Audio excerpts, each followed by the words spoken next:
My name is Sally Boyer Smith. I have been a member of this church my entire life.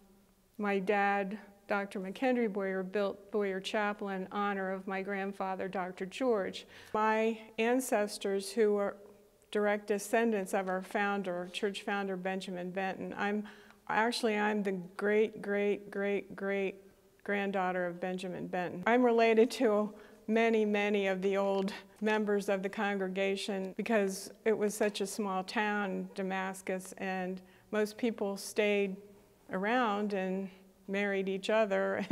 And I think I'm my own fourth cousin, as a matter of fact, but I'm cousins with many people in this congregation.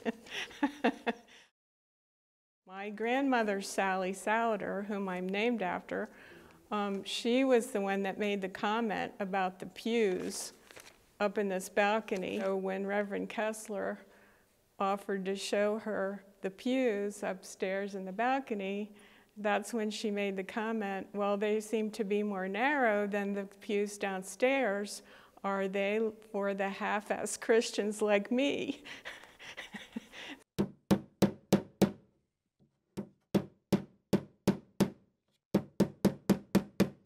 My first memories was living back in the woods and hearing hammering every morning, hammering.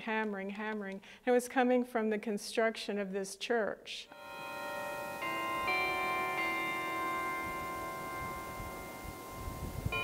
Another thing I do remember growing up is hearing the church chimes from this steeple.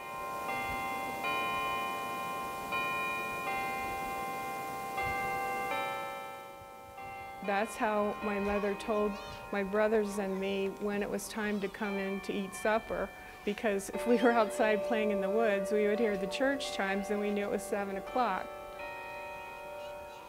My first husband was a Navy Top Gun pilot, and when he and I decided to get married in 1980, Reverend Marcus Earp had only been on the job for about a week when we approached him about getting married here. We got married in the military ceremony here in this sanctuary with drawn Navy swords. All the guys were in choker whites, and we didn't realize until later that Reverend Earp was so gracious to accommodate us, because apparently at that time we understood later that the Methodist Church frowned upon having weapons in the sanctuary, like drawn swords. So we appreciated that so much that he was so kind to us. Later, when I remarried my current husband, Randy Smith, and Randy was going through some health issues, and we wanted to get married in a very short ceremony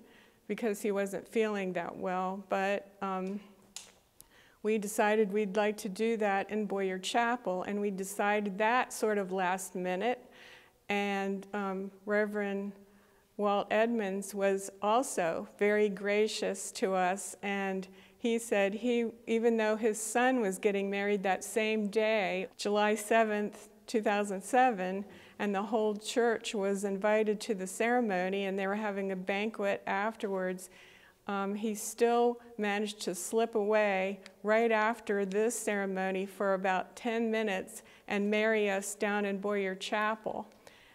He went down and performed our ceremony before he went off to Montgomery Village for a reception that his son was having there. Walt was wonderful to us, and we so very much appreciated his kindness that day to us too.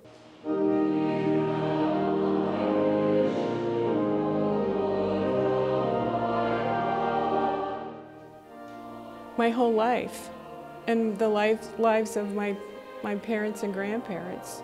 A lot of things in our lives revolved around the church. It just was interwoven throughout our lives. I also see strength and hope for the future, especially looking at this steeple and the church and what it means to me to try to be strong in tough times.